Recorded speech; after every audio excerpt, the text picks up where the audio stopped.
సుదీర్ఘకాలం ఫారెస్ట్ డిపార్ట్మెంట్లో పనిచేస్తూ ప్రజల్లో అడవులకి అదేవిధంగా పర్యావరణం పట్ల ఎక్కువ అవగాహన కల్పించడంలో ఆయన ఎక్కువ ఇంట్రెస్ట్ చూపిస్తారు.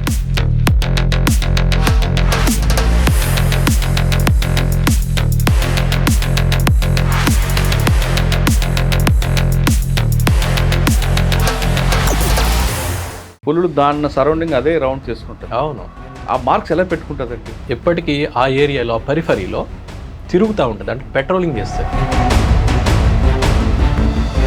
సో వీటి కారణంగా బయట నుంచి వచ్చేటువంటి టైగర్ వేరే ఏదైనా ఉంటే ఇక్కడ ఆల్రెడీ ఈ ఇండైరెక్ట్ ఎవిడెన్సెస్ అంటాం వీటిని చూస్తుంది. అది చూసి అది రాదు ఇక లోపలికి. సార్ ఫుడ్ కోసం మరి దాని బార్డర్ దాటి వస్తుందా? ఒక 10 చదరపు కిలోమీటర్ల పరిధిలోనే దానికి కావాల్సినవన్నీ ఉన్నాయనుకోండి, ఇక అది బయటికి రాదు. అక్కర్లేదు, ఏదో మేటింగ్ కోసం ఫీమేల్ కోసమో మేల్ ఉంటే మామూలుగా ఆహారం కోసం వాటర్ కోసం రాదు అది. సార్ ఇప్పుడు సడన్గా టైగర్ మనకు ఎదురైంది అనుకోండి, మనం ఏం చేయాలి? ఎస్కేప్ అవ్వాలంటే రాళ్ళతో కొట్టాలా, కర్రతో కొడతారు? ఏం చేయకూడదు, ఏం చేయకూడదు. చూసి అవి రిట్రీట్ అయిపోతుంది, వెళ్ళిపోతుంది. అడవులు కాపాడితే ఏం జనానికి ఏం బెనిఫిట్, కాపాడిపోతే జనానికి ఏం నష్టం? అంటే అడవులు అంటే చెట్లే.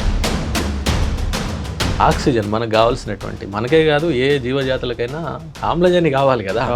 ఆమ్లజన్ ఉత్పత్తి చేసేది చెట్లే. కార్బన్ డైఆక్సైడ్, ప్రతి జీవి కార్బన్ డైఆక్సైడ్ని వదులుతుంది. వదిలినప్పుడు ఆ కార్బన్ డైఆక్సైడ్ని తీసుకొని గాలిని శుభ్రం చేసే పని చెట్లే చేస్తాయి. జీవ వైవిధ్యానికి నిలవులు అనమాట. జీవ వైవిధ్యం అంతా అందులోనే ఉంటుంది. జీవ వైవిధ్యం అంటే అన్ని రకాల జంతువులు, అన్ని రకాల చెట్లు, అన్ని రకాల జాతులు ఉండడం. అడవులు వన్యప్రాణ కాపాడడంలో ప్రభుత్వాలు పౌరుల బాధ్యత ఏమిటి? అటవీ శాఖ విధి ఏమిటి? అడవుల్ని వన్యప్రాణులు కాపాడడం, ప్రొటెక్షన్ అనేది మా మ్యాండేట్ అనమాట. అది ఉన్నదే అందుకు. చెట్లు నరికివేత, జంతువుల వేట విషయాల్లో చట్టం ఏం చెప్తుంది? చాలా స్ట్రాంగ్గా ఉంటాయి సార్. మీరు వినే ఉంటారు, చాలా పెద్ద పెద్ద పవర్ఫుల్ పీపుల్ కూడా వన్యప్రాణుల వేటలో జైలుకి వెళ్ళిన సందర్భాలు మనం ఎన్నో చూసాం.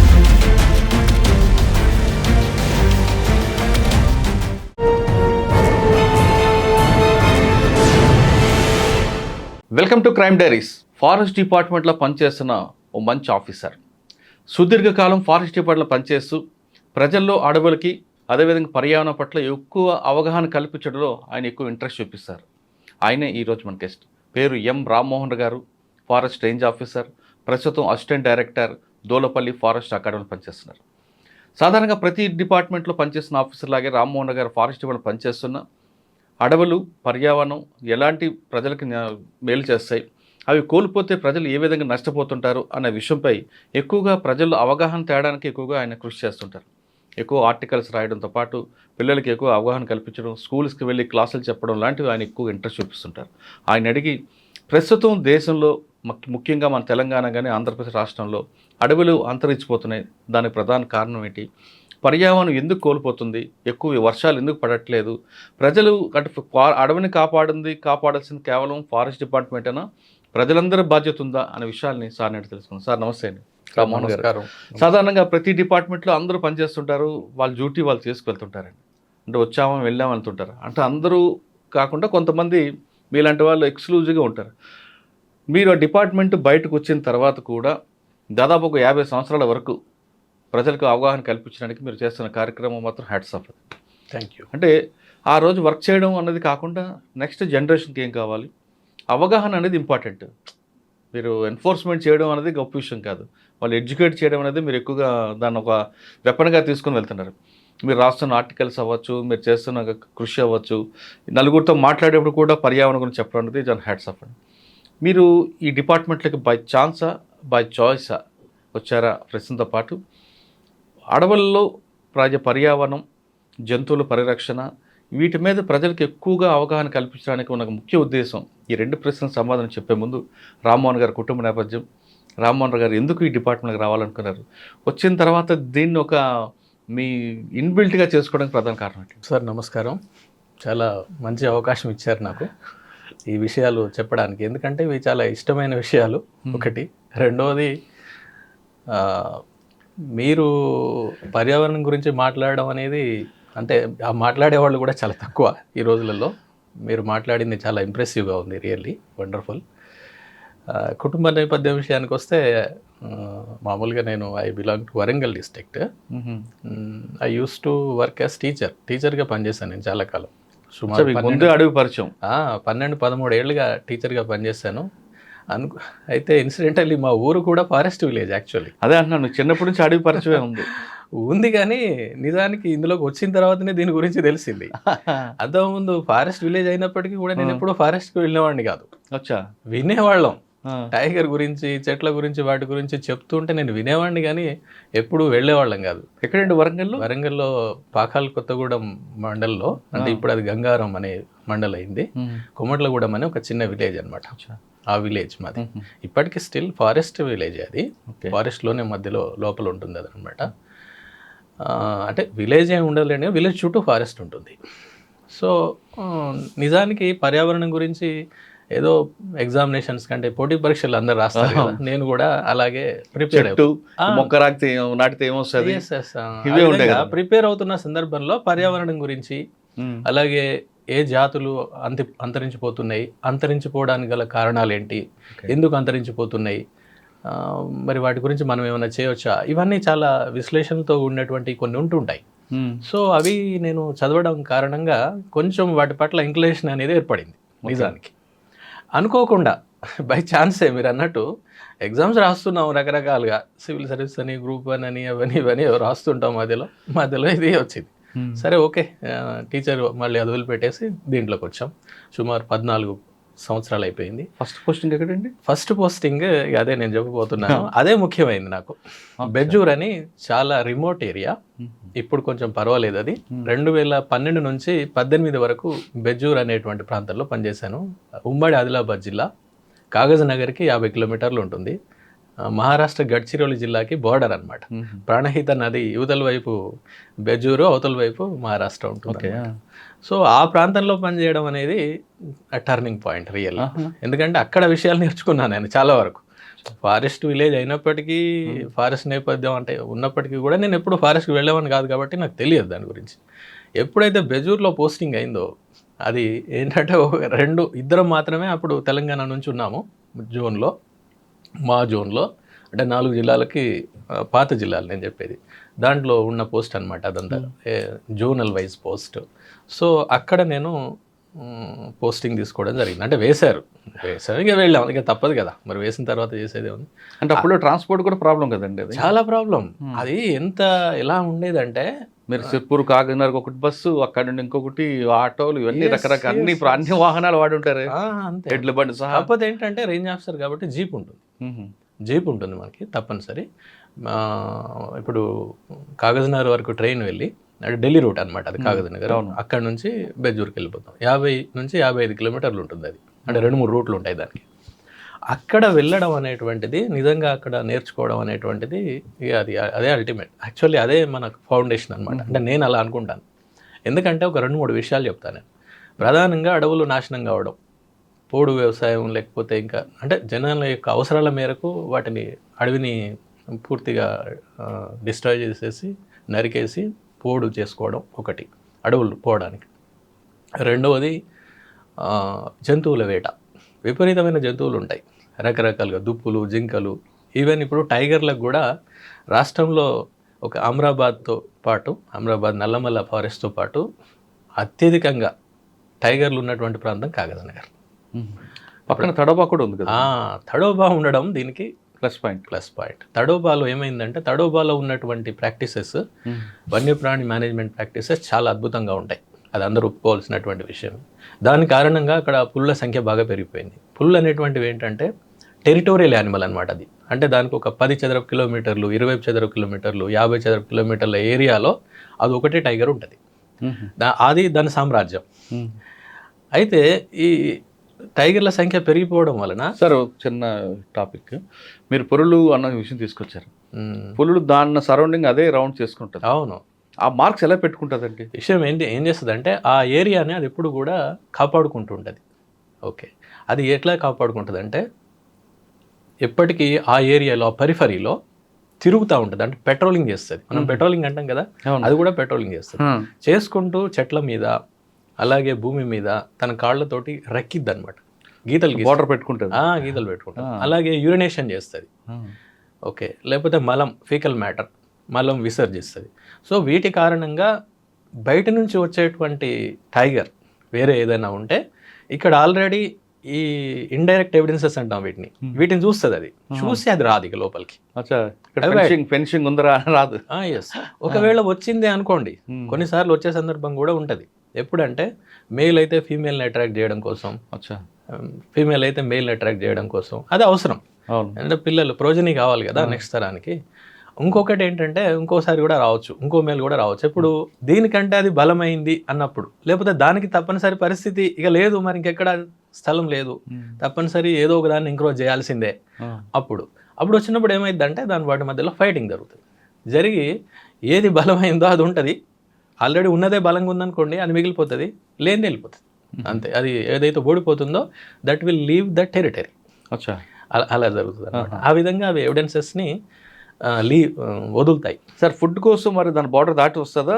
ఇక్కడ ఏంటంటే టెరిటరీ అనేది ఫుడ్ పైన వాటర్ మీద ఆధారపడే టెరిటరీ నిర్ణయం అవుతుంది. ఫర్ ఎగ్జాంపుల్ ఒక 10 చదరపు కిలోమీటర్ల పరిధిలోనే దానికి కావాల్సినవన్నీ ఉన్నాయనుకోండి, ఇక అది బయటికి రాదు, అక్కర్లేదు. ఏదో మేటింగ్ కోసం ఫీమేల్ కోసమో, ఫీమేల్ ఉంటే మేల్ కోసం రావడం తప్ప మామూలుగా ఆహారం కోసం వాటర్ కోసం రాదు, అది ఆల్రెడీ ఉంది కదా, రాదు. అయితే ఈ సమస్య ఒకవేళ లేవనుకోండి, అప్పుడు ఏమవుతుంది, 10 చదరపు కిలోమీటర్ల ఏరియా కాస్త పెరుగుతుంది. అంటే ఎక్కడి వరకు అయితే వెళ్తే దానికి దొరుకుతాయో ఆ స్థలాన్ని అది తన యొక్క టెరిటరీగా ఏర్పరచుకుంటుంది. ఒక్కొక్కసారి బయటకు వస్తుంటాయి కదా జనాల్లోకి, ఎందుకు వస్తుంది? జనాల్లోకి రావడానికి కారణాలు ఏంటంటే ముఖ్యంగా మన దగ్గర ఏంటంటే వాటి యొక్క, ఇప్పుడు టైగర్స్ కానీ ఏవైనా కానివ్వండి యానిమల్స్కి 3 విషయాలేనండి వాటికి కావాల్సింది. ఒకటి వాటి యొక్క ఆవాసం అంటే ఉండడానికి ప్లేస్, మనకి ఆవాసం మనకైనా అంతే కదా. టైగర్లన్నీ కూడా బుషెస్ మధ్య ఉంటాయి కదా? లేదు, అలాగేం లేదు, నేను చెప్తాను మీకు. దానికి ఆవాసం కావాలి. ఫస్ట్ ఆవాసం ఎలా ఉండాలి, అన్డిస్టర్బ్డ్గా ఉండాలి, డిస్టర్బెన్స్ ఉండకూడదు, మనుషుల యొక్క డిస్టర్బెన్స్ ఇలాంటివి ఉండకూడదు. ఒకటి నెంబర్ 1. నెంబర్ 2, తగిన ఆహారం కావాలి. ఆహారం అంటే ఇప్పుడు టైగర్ ఉందనుకోండి, అది వారానికి ఒకటి తింటుంది, ఒక యానిమల్ కావాలి అంతే. వారం లోపు మళ్ళీ దాని పక్క నుంచి దుప్పి జింక పోయినా అది పట్టించుకోదు, అక్కర్లేదు, కడుపు నిండితే పట్టించుకోదు, మనుషుల్లా కాదనమాట, పట్టించుకోవు, అవి అవసరం లేదు, మళ్ళీ నెక్స్ట్ వీకే తింటుంది. వారం రోజులు అంతే సార్, కొంచెం తింటుంటుందా? లేదు, ఒక్కసారి లేక 2 సార్లు తినేస్తుంది. తిన్నప్పుడల్లా ఒక 10 kgs 20 kgs తినేస్తుంది. ఇప్పుడు ఒక యానిమల్ని చంపేసింది అనుకోండి, ఫస్ట్ ఇక్కడ కొడుతుంది కదండి. ఎస్, అయితే దాన్ని కొట్టే విధానాలు కూడా ఉంటాయి. ఏంటంటే ఆ యానిమల్, ఇప్పుడు వేరే యానిమల్ అయినా కూడా అదేమి చనిపోవడానికి సిద్ధంగా ఉండదు కదా, అది కూడా రెసిస్ట్ చేస్తుంది. కాబట్టి ఆ రెసిస్ట్ చేసినటువంటి దాన్ని చంపాలంటే టైగర్ అయినా కూడా చాలా చాకచక్యంగా చేయాలి. ఎట్లా పడితే అట్లా చేస్తే దాని గిట్టలు, దాని కొమ్ములు దీన్ని తగిలితే ఇది ఇంజూరీ అయ్యి చనిపోయే అవకాశం ఉంటుంది. ఎందుకంటే ఒకసారి ఇంజూరీ అయిందంటే మనుషులాగా చూడడానికి ఇంకొకరు ఉన్నారు కదా, అది గ్రీవస్ ఇంజురీస్ అంటారు. అంటే ఎక్కువ కనుక పెద్ద ఇంజురీ కనుక అవుతే చనిపోతుంది అది. అందుకని అది చాలా జాగ్రత్త తీసుకుంటుంది. ఏ విధంగా, మన హంటింగ్కి దెబ్బ తగలకుండా. కాబట్టి అది ఏం చేస్తుంది అంటే యానిమల్ని ఫస్ట్ ఇక్కడ పట్టేస్తుంది అనమాట. ఇక్కడ ముఖ్యంగా ఇది పట్టేస్తుంది. ఇది పట్టేయడం వల్ల ఏమవుతుంది, యానిమల్ హెల్ప్లెస్ అయిపోతుంది, ఈ శ్వాస ఆగిపోతుంది, కట్ అయిపోతుంది. కాబట్టి చనిపోయే అవకాశం ఉంటుంది. అంటే ఇమ్మీడియట్ డెత్ అనమాట.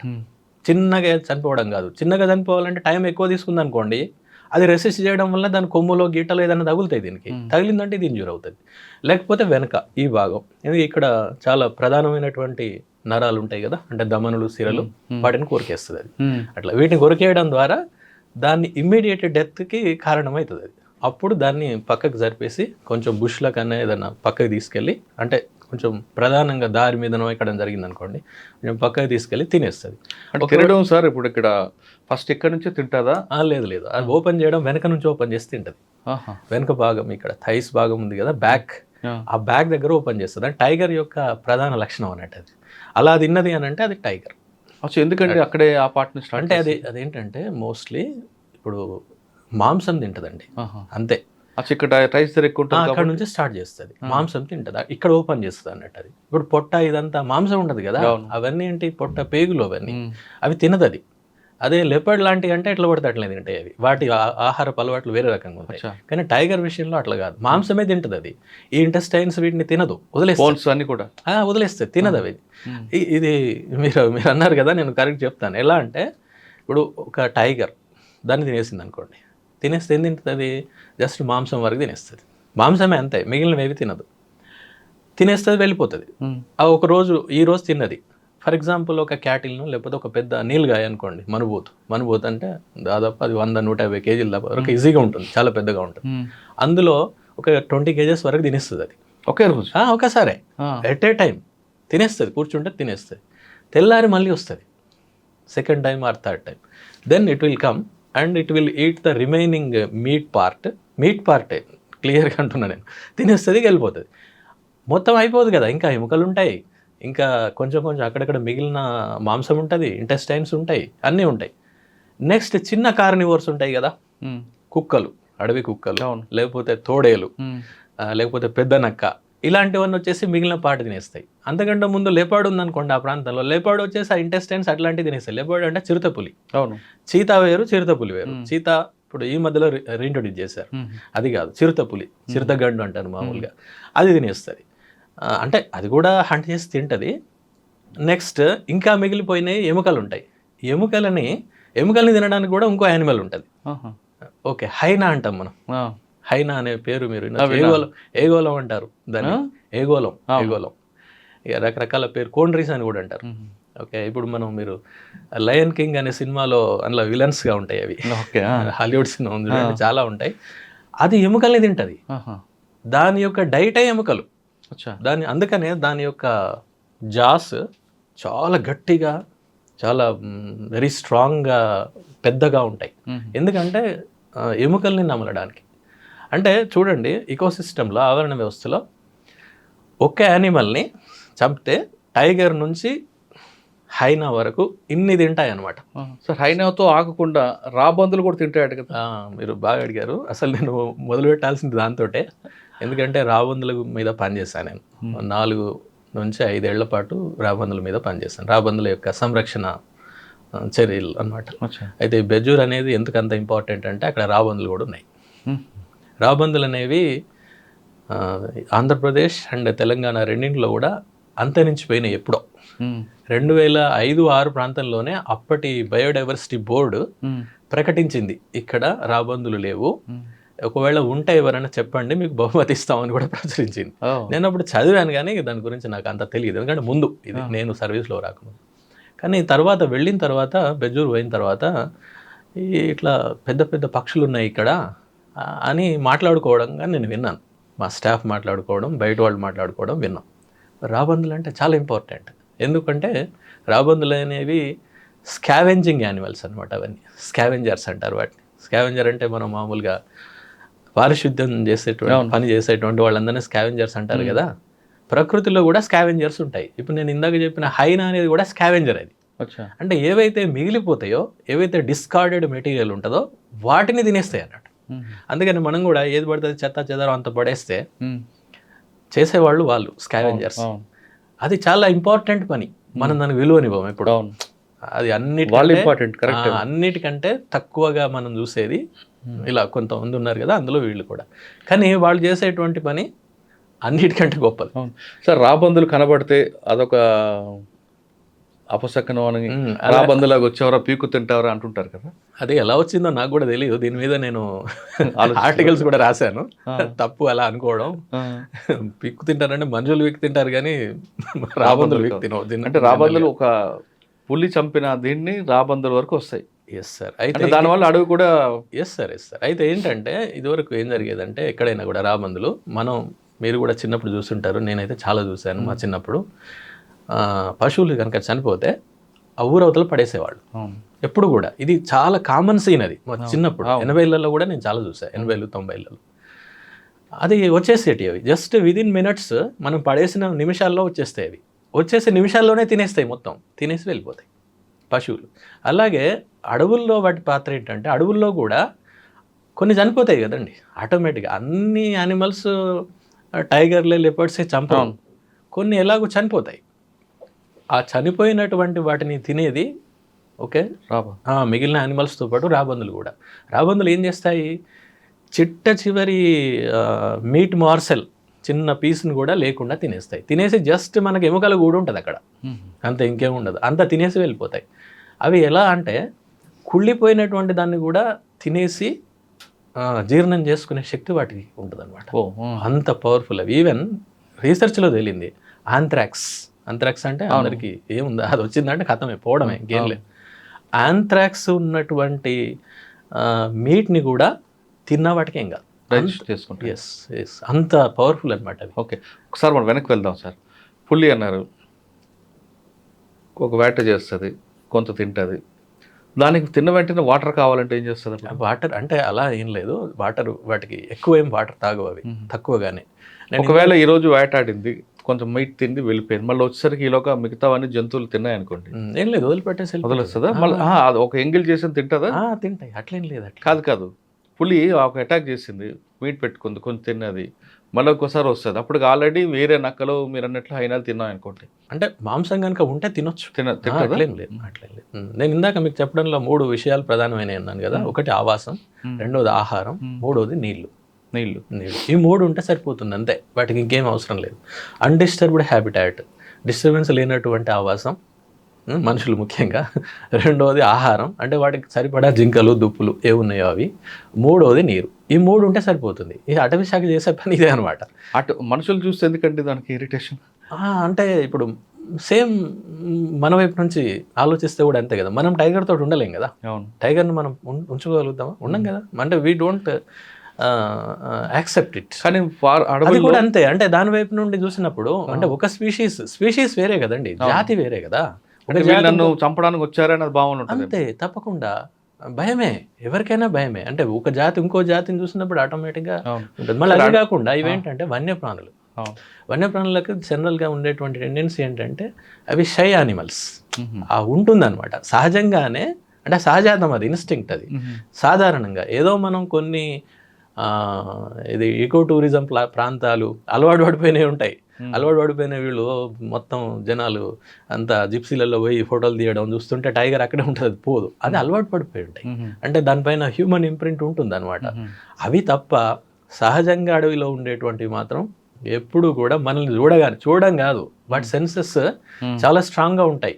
అంటే వినేటువంటిది, చూసేటువంటిది చాలా స్ట్రాంగ్ ఉంటుంది. ఇప్పుడు టైగర్ కూడా మన చూపు కంటే దాని యొక్క చూపు 6 రెట్లు ఎక్కువ ఉంటుంది. 6 రెట్లు. అడవిలోకి వెళ్ళిన తర్వాత ఎక్కడి నుంచో మనం చూస్తుంది కదా, చూస్తుంది, గమనిస్తుంది. చాలా ఈజీగా తెలిసిపోతుంది వాటికి. ఇప్పుడు మీరు కుక్కను, పిల్లిని మీరు గమనించండి, అది అక్కడే ఉంటుంది.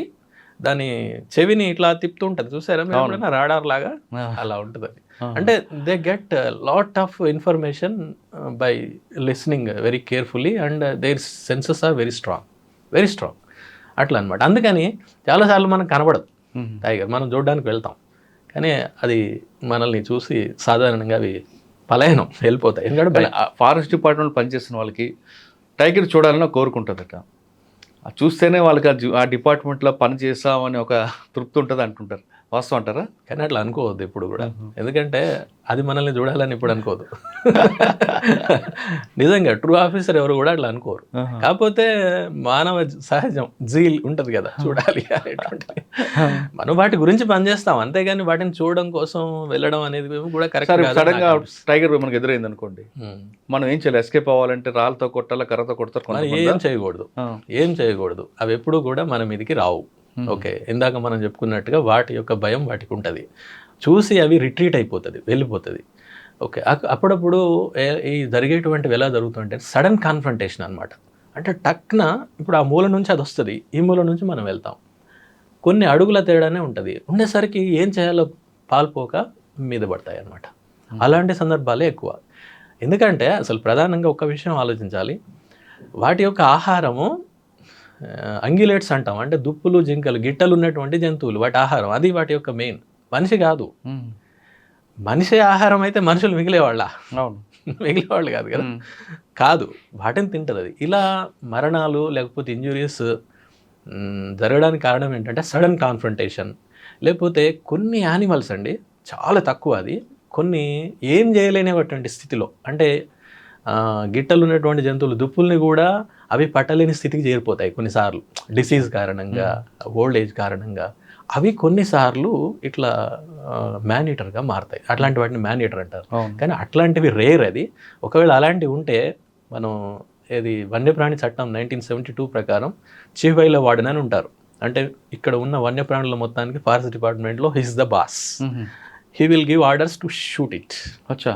అంతే, ఏం లేదు అందులో. ఎందుకంటే జాతి యొక్క సంరక్షణ ఇంపార్టెంట్. ఇక్కడ మ్యాన్ నీటర్ అని ఎలా మనం ఐడెంటిఫై చేయాలి? దానికి కూడా ప్రోటోకాల్స్ ఉంటాయి. ఇష్టం ఉన్నట్టుగా చేయడం కాదు. ఓ పలానా పులి ఇలా మారింది అని అంటే నిజంగా అదే జరిగిందా దాన్ని, ఎందుకంటే అన్నీ ఒకేలాగా ఉంటాయి. అవును. వాటికి ఏం చేస్తారు, కెమెరా ట్రాపింగ్ చేస్తారు. అంటే ఇట్లా ఇప్పుడు మీరు ఎలాగైతే కెమెరాలు పెట్టారో మేము అడవిలో కెమెరాలు పెడితే ఆ దారిలో వెళ్తున్నప్పుడు అది ఇన్ఫ్రారెడ్ రేస్ తోటి యాక్టివేట్ అయ్యి కొన్ని అది ఇమేజ్ క్యాప్చర్ చేస్తుంది. చేసినప్పుడు దాని మీద ఉండే లైన్స్ ఉంటాయి, వాటిని మేము స్ట్రైప్స్ అంటాం. స్ట్రైప్స్, ఆ స్ట్రైప్స్ ఒకదానికి ఉన్నది ఇంకో దానికి ఉండదు ప్రపంచంలో దేనికి కూడా. మనకు ఫింగర్ ప్రింట్ ఎట్లానో దానికి అట్లా. అవునా? అట్లా మూడే కనిపిస్తుంటాయి. మూడు కాదు, ఆరెంజ్ ఆరెంజ్ ఉంటుంది కదా, బ్లాక్ లైన్స్ ఉంటాయి, ఆరెంజ్ ఉంటాయి. ప్యాటర్న్ ఎట్లా ఉంది, వంకలు ఉందా, నిలువుగా ఉందా, అడ్డం ఎట్లా తేడా ఉంటాయి అవి. తేడా ఉంటుంది. ఆ అడ్డంగా ఉండవు, అన్నీ ఇట్లా నిలువుగా ఉంటాయి. ఆ ఉన్నటువంటి ప్యాటర్న్ నేను మీకు చెప్పాను కదా, యూనిక్ అనమాట. ఒక టైగర్కి ఉన్నటువంటిది అదే, మళ్ళీ ప్రపంచంలో ఇంకో దానికి ఉండదు. మన finger print nothing but finger print. అది మేము చేసి నిర్ధారించుకున్న తర్వాత ఇది ఈ ఏంటి ఇంజురీకో లేకపోతే హ్యూమన్ డెత్కో కారణమైంది అని తెలుసుకున్న తర్వాత దానికంటే ముందు ఫస్ట్ ఏం చేస్తారంటే, షూట్ చేయడానికంటే ముందు షూట్ అనేటువంటిది ఫైనల్. దానికంటే ముందు దాన్ని క్యాప్చర్ చేస్తారు. దాన్ని క్యాప్చర్ చేయడం అనేటువంటిది కూడా చాలా పెద్ద పని. దానికి వెటర్నరీ డాక్టర్స్ వాళ్ళ యొక్క సలహా తీసుకుంటారు, వాళ్ళ అజమాయిషీలోనే పనిచేయాల్సి ఉంటుంది. ఎందుకంటే అది వెటర్నరీకి సంబంధించిన విషయం కదా. మన ఫారెస్ట్ ఆఫీసర్ కరెక్టే, కానీ దానికి సంబంధించిన ఎక్స్పర్టీస్ వాళ్ళే ఉంటారు. సో ఇటు చీఫ్ వైల్డ్ వార్డెన్ నుండి పర్మిషన్ తీసుకొని వాళ్ళ నుండి, అలాగే షూటర్స్ ఎక్స్పర్టీస్ ఉండాలి అందులో కూడా. మనకు కూడా ఉంటే పర్వాలేదు, లేకపోతే మనం వేరే వాళ్ళని తీసుకోవాలి. ఇట్లా ఒక టీం ఫామ్ చేస్తారు. ఇందులో కూడా 5-6 టీంలు ఉంటాయి. వీళ్ళు దాన్ని షూట్ చేస్తారు. చేసి దాన్ని వెంటనే వేరే జూకు తరలించడం కానీ లేకపోతే వేరే ప్రాంతానికి పంపించడం కానీ, దొరకట్లేదు అనుకోండి, కానీ బాగా ఇంజురీ అవుతోంది లేకపోతే డెత్స్ అవుతున్నాయి, అప్పుడు షూట్ చేశాడు, చంపాడు. ఏం దొరకట్లేదు కదా, మరి ఏం చేస్తారు? ఆ సందర్భంలో అట్లా చేస్తారు. అంటే ఇలా 3-4 స్టెప్స్ ఉంటాయి. దీని అన్నిటికీ కూడా నేషనల్ టైగర్ కన్జర్వేషన్ అథారిటీ అని ఒకటి ఉంటుంది. This is the apex body for conserving the tigers in India. వాళ్ళ గైడ్లైన్స్ ఉంటాయి. ఆ గైడ్లైన్స్ ప్రకారం నిర్ధారించిన తర్వాతనే నిర్ణయం తీసుకొని దాన్ని క్యాప్చర్ చేయాల్సి ఉంటుంది. ఓకే, అంతేగాని వేరే రకంగా చేయలేము. అది నెక్స్ట్ మనం బ్యాక్ వెళ్దాం బెజ్జంకి. బెజ్జంకిలో బెజ్జూరు రాబందులు అన్నాం కదా. ఈ రాబందులు నాకు పెద్దగా ఉంటాయి అని అన్నారు. అన్న తర్వాత వాటిని ఇక్కడ ఏమంటారు అంటే రాగబందులు అంటారు అన్నారు. రాగబందులు అంటే బహుశా రాబందులు అయి ఉంటాయి. వీళ్ళు లోకల్గా మారుతుంటాయి కదండి. ఇప్పుడు మన మాండలికాల్లో పేర్లు రకరకాలు ఉంటుంటాయి. మాండలికమే కాకుండా స్థానికంగా కూడా కొన్ని మార్పులు జరుగుతుంటాయి భాషలో, మాటల్లో. బహుశా ఇది అయ్యి ఉండొచ్చు. నేను అడిగిన వాళ్ళని ఎంత పెద్దగా ఉంటుంది ఏంటి అంటే, సార్ ఇంత పెద్దగా ఉంటుంది, చాలా పెద్దగా ఉంటుంది. సరే వెళ్దామని ఇక ఆ ప్రాంతానికి వెళ్ళాం. ఎందుకంటే అది నేను చేస్తున్నటువంటి ప్రాంతంలోనే ఉంది. అరే అది ఇంకా పెద్ద విషయం కదా, ఇంకెక్కడికో వెళ్ళడం కాదు, నేను చేస్తున్నటువంటి దాంట్లోనే ఇది ఉంది అని just I came to know within few months. ఒక 2-3 నెలల తర్వాత వెళ్ళి చూసాం. ఫస్ట్ కనిపించలేదు, కానీ తర్వాత వెళ్ళినప్పుడు వీ గాట్ ఫోటోగ్రాఫ్. నా దగ్గర ఒక చిన్న కెమెరా ఉండేది. నేను తప్పనిసరి కెమెరా క్యారీ చేస్తాను తప్పనిసరి. ఈవెన్ బర్డ్ వాచింగ్ కానీ, బర్డ్స్ గురించి పనిచేయడం, బర్డ్స్ చెక్ లిస్ట్ తయారు చేసాం. ఒక 250 స్పీషీస్ని మేము ఐడెంటిఫై చేసినాం ఆ ఏరియాలో. 250 జాతులు అట్లా ఉంటాయి, ప్రతి చోట ఉంటాయి. సో ఆ విధంగా నేను మొదలు పెట్టడం దీంతో అయిందనమాట. ఇక వెళ్ళిన తర్వాత చూసిన తర్వాత ఇంకేముంది, అది పెద్ద న్యూస్. అది హిందూలో చాలా పెద్ద న్యూస్. మీరు ఇప్పుడు బెజ్జూర్ ఫారెస్ట్ అని కొడితే మీకు హిందూ పేపర్లో 30-40 స్టోరీస్ వస్తాయి హిందూలో. అంటే I use to have contacts with Hindu correspondents. ముఖ్యంగా ఇక్కడ చెప్పాల్సింది హర్పాల్ సింగ్ గారు, అక్కడ ఉమ్మడి ఆదిలాబాద్ చూసేవాళ్ళు. ఆయన రిటైర్ అయిపోయారు నౌ హిందూ నుండి. ఆయన దీనికి కావాల్సిన ప్రచారం అంతా తీసుకొచ్చి పెట్టారు. లేకపోతే ఆయన అంత పెద్ద లెవెల్లో, నేషనల్ లెవెల్లో దాన్ని న్యూస్ చేయలేకపోతే జనానికి తెలిసేది కాదు. అంతే కదా. ఇప్పుడు మీరు ఏదైనా ఇప్పుడు మీ ద్వారా తెలుస్తుంది, జనానికి తెలుస్తుంది. తెలవడం అనేది చాలా ఇంపార్టెంట్. మీరు ఇందాక అన్నారు కదా, అవగాహన.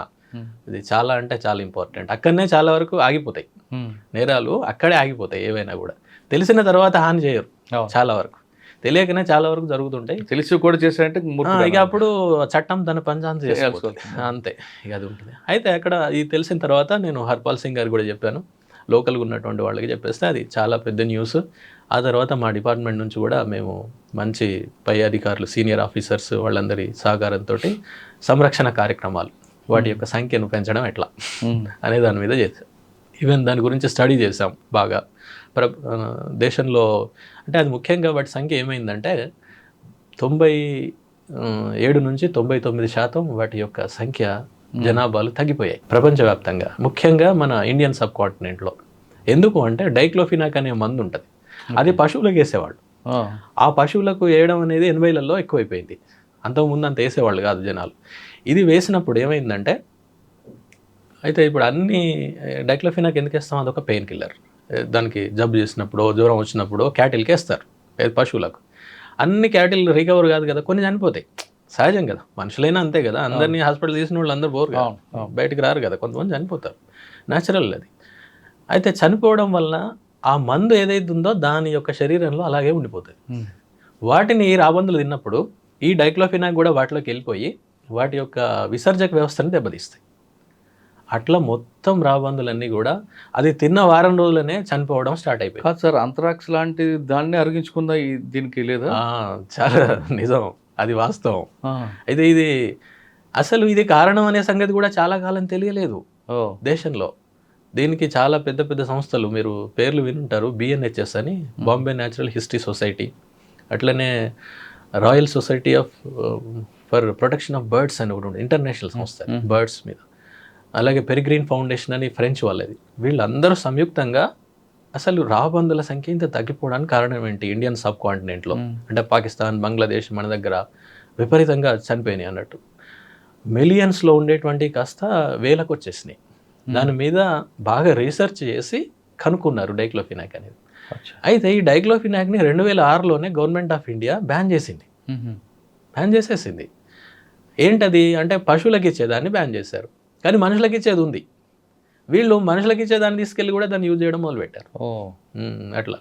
సో డైక్లోఫినాక్ని వాడకుండా చూడడం అంటే దానివల్ల రాబందుల సంఖ్య తగ్గిపోయింది. తగ్గిపోయింది. ఓకే, ఒకసారి బెజ్జంకి వద్దాం. బెజ్జూర్ మీరు వెళ్ళేసరికి ఆ ప్రాంతం మావోయిస్ట్ పార్టీకి బాగా ఎఫెక్టెడ్, బాగా వాళ్ళదే ఉంటారు. మీకు ఏమైనా ఎదురుపడిందా ఎప్పుడైనా? ఎప్పుడు లేదండి, నెవర్. ఎందుకంటే నా పని నేను చేస్తుంటాను, మన పని మనం చేస్తాం, వాళ్ళ పని ఉంటే ఉంటారు. ఎందుకంటే మీరు అన్నట్టు పక్కన ఉన్న గడ్చిరోలి జిల్లా ఉన్నాయి కదా, అవి బాగా ఇన్ఫెస్టెడ్. ఇటు అంతగా ఉన్నట్టు నాకు గుర్తులేదు. ఇప్పుడు లేదు అసలు ఎప్పుడు మనకు వాళ్ళ మా వీధుల్లో ఎక్కువగా మావోయిస్ట్ పార్టీ ఫస్ట్ అటాక్ చేసేది, వార్నింగ్ ఇచ్చేది మీ డిపార్ట్మెంటే కదా? నిజమే. కానీ ఏంటో ఎంతకాలం పనిచేస్తారంటే ఇక్కడ బెజ్జూర్లో? సుమారు 5.5 సంవత్సరాలు చేస్తారు. ఫస్ట్ పోస్టింగ్ ఫౌండేషన్ వచ్చింది. ఎస్, నిజమే. అదంతా అక్కడ నిజంగా అక్కడ పనిచేసే వాళ్ళు కూడా, ఈవెన్ వాచర్స్ ఉంటారు, స్టాఫ్ ఉంటారు, అక్కడ చేస్తున్నటువంటి వాళ్ళు మంచి నాలెడ్జబుల్ ఉంటారు. మళ్ళీ మనతోటి అంతా తిరుగుతారు. ముఖ్యంగా ఫారెస్ట్ ఆఫీసర్ చేయాల్సిన ఏంటంటే అడవిలో తిరగాలి, అడవిలో కాలినడకన తిరగాలి. తిరిగితే మీకు నాలెడ్జ్ వస్తుంది. ఇక మిగతా వాళ్ళందరూ I don't think they will have that practical experience if they don't patrol on foot. నడవకపోతే మాత్రం అంత ఉంటుందని నేను అనుకోవట్లేదు. అయితే ఇలా నేను అక్కడ కాలినడకన ఇటు చివరి నుంచి అటు చివరికి, అటు చివరి నుంచి ఇటు చివరికి అన్నీ తిరగడం, అలాగే మంచి నాలెడ్జబుల్ పీపుల్, ఈవెన్ వాచర్లైనా కానివ్వండి, మనం చాలామందిని పట్టించుకోము, ఏదో బాగా చదువుకుంటేనే వాళ్ళకి బాగా నాలెడ్జ్ ఉంటుంది అనుకుంటారు, కానీ practical knowledge important. Practical knowledge చాలా ఇంపార్టెంట్, ఎస్పెషల్లీ ఫారెస్ట్ డిపార్ట్మెంట్లో. ప్రాక్టికల్గా ఏది వర్కౌట్ అవుతుంది, అది చాలా ఇంపార్టెంట్. మీరు వాచర్ల ద్వారా, లేకపోతే కింద పనిచేసే చౌకీదార్, సారేదార్ వాళ్ళు ఉంటారు చూడండి, వాళ్ళ ద్వారా మనకు బాగా తెలుస్తుంది. అది నేను నమ్ముతాను, నేను నా అనుభవంలో కూడా వచ్చింది. సార్ 5 సంవత్సరాల తర్వాత ఎక్కడికి వచ్చారు? మళ్ళీ ములుగు వచ్చాను సార్, వరంగల్ ములుగు మీ జిల్లా. అక్కడ సుమారు 3.5 ఏళ్ళు. ఇక్కడ కూడా నక్సలైట్లు ఉంటారు సార్, లేకుండా ఉండరు, ఉంటారు. ఆ ఏరియాలో ఫారెస్ట్ గెస్ట్ బ్లాస్టింగ్లు చాలా జరిగాయి కదండి? జరిగాయి. అంటే అది ఇప్పుడు కాదులేండి, మీరు చెప్పేదంతా 90ల సంగతి. మా చిన్నతనంలో విపరీతంగా వినేది ఉండేది. కానీ ములుగులో ఎంతకాలం ఉంటే 2 years? 4 ఏళ్ళు ఉన్నా సార్. 4 ఏళ్ళు ములుగు, తాడ్వాయి మొత్తం అంతా? లేదు, ఓన్లీ ములుగు వరకే. మాకు ఎంత సార్, 1 లేక 2 మండలాల వరకు ఉంటుంది అంతే. ఫారెస్ట్ కనుక ఎక్కువ ఉందనుకోండి ఎక్కువ ఉండదు, 1 మండలే ఉంటుంది. ఫారెస్ట్ తక్కువ ఉందనుకోండి 3-4 మండలాలు కూడా ఉండొచ్చు. 3-4 మండలాలు. సార్ అక్కడ మీ అచీవ్మెంట్ ఏముందండి? అక్కడంటే ఇక ముఖ్యంగా ప్రొటెక్షనేనండి. చాలా వరకు అడవులను కాపాడడం అనేదే ఇంపార్టెంట్. ఇంకా ఇక్కడ ముఖ్యంగా ఆడ గొత్తికోయలు వచ్చేసి లోపల ఫారెస్ట్ అంతా వాళ్ళు వచ్చేసి ఉండడము, అది ఒక పెద్ద సమస్య అక్కడ. ఆ ప్రాంతం అడవులు కాపాడటం అన్నది మీకు బాగా నచ్చిన సబ్జెక్ట్. అడవులు కాపాడితే ఏం జనానికి ఏం బెనిఫిట్, కాపాడిపోతే జనానికి ఏం నష్టం అండి? తప్పకుండా మంచి ప్రశ్న సార్. ఇదేంటంటే అడవులు అనేటువంటివి చాలా మంది అడవి అనగానే అదొక మనకు సంబంధం లేని విషయం అన్నట్టుగా ఉంటారు, కానీ మనకు బాగా సంబంధం ఉన్న విషయం అది. ఎందుకంటే అడవులు అంటే చెట్లే, ఇంకేం లేదు. బయట కూడా ఉంటాయి చెట్లు, కానీ అడవులు అనేటువంటి ప్రాంతాల్లోనే చెట్లు చాలా ఎక్కువ మొత్తంలో ఉంటాయి. ఇప్పుడు ఫర్ ఎగ్జాంపుల్ అడవులు అనేటువంటివి మీరు గతంలో మనం మాట్లాడుకున్నట్టు కూడా ఆక్సిజన్ మనకు కావాల్సినటువంటి, మనకే కాదు ఏ జీవజాతులకైనా ఆమ్లజని కావాలి కదా. ఆమ్లజని ఉత్పత్తి చేసేది చెట్లే. ఓకే, ఆమ్లజని ఉత్పత్తి చేసేటువంటిది చెట్లు మాత్రమే చేస్తాయి, వేరే ఎవరు చేయలేరు. ఇప్పుడు మనం చూసాం సిలిండర్ని ఎంత పెట్టుకున్నాం మనం కరోనాలో. అప్పుడన్నా మనకు తెలిసి ఉండాలి దాని గురించి. అప్పుడు కొంతమంది తెలిసి మరి కొంతమంది తెలియట్లేదు దాని విలువ. ఎస్, అదొకటి. రెండవది కార్బన్ డైఆక్సైడ్. ప్రతి జీవి కార్బన్ డైఆక్సైడ్ని వదులుతుంది. వదిలినప్పుడు ఆ కార్బన్ డైఆక్సైడ్ని తీసుకొని గాలిని శుభ్రం చేసే పని చెట్లే చేస్తాయి, వేరే ఎవరు చేయరు. అది ఎవరికి సాధ్యం కాదు అదంతా. దానికి ఇప్పుడు ఇట్లా అలాగే నేల, ఇది లోపల పైన క్రింద ఉన్నటువంటి మృత్తిక ఉంటుంది కదా, ఆ మృత్తికే మన పంటలకు అన్నిటికీ కారణం. అంటే కొన్ని సెంటీమీటర్ల నుంచి కొన్ని ఇంచుల వరకే ఉంటుంది, సెంటీమీటర్లే అనుకోండి. ఆ సెంటీమీటర్ల మేరకు ఉన్నటువంటి మృత్తికే మొక్కలు పెరగడానికి, ముఖ్యంగా పంటలు పండడానికి ప్రధాన కారణం. చెట్లే లేవనుకోండి, అది కొట్టుకుపోతుంది. వేల సంవత్సరాలుగా, మిలియన్ల సంవత్సరాలుగా ఏర్పడినటువంటి మృత్తిక చెట్ల యొక్క ఆచ్ఛాదన కనుక పైన లేకపోతే అది కొట్టుకుపోతుంది. అది కొట్టుకుపోయిందంటే మనం ఎన్ని కష్టాలు పడ్డా కూడా పంటలు పండవు. ఓకే, అంతేకాదు ఫారెస్ట్ ఏంటంటే జీవ వైవిధ్యం అంటాం కదా, జీవ వైవిధ్యానికి నిలవులు అనమాట. జీవ వైవిధ్యం అంతా అందులోనే ఉంటుంది. జీవ వైవిధ్యం అంటే అన్ని రకాల జంతువులు, అన్ని రకాల చెట్లు, అన్ని రకాల జాతులు ఉండడం. ఎందుకంటే ఒకదానికొకటి లింక్ అయి ఉంటాయి. ఇప్పుడు మీకు ఇందాక ఫారెస్ట్ ఈకోసిస్టంలో ఒక జంతువు చచ్చిపోతే ఒకదాని మీద ఒకటి ఏ విధంగా ఆధారపడి ఉంటుందో నేను ఒక ఉదాహరణ చెప్తాను. ఇందాక రాబందులదే.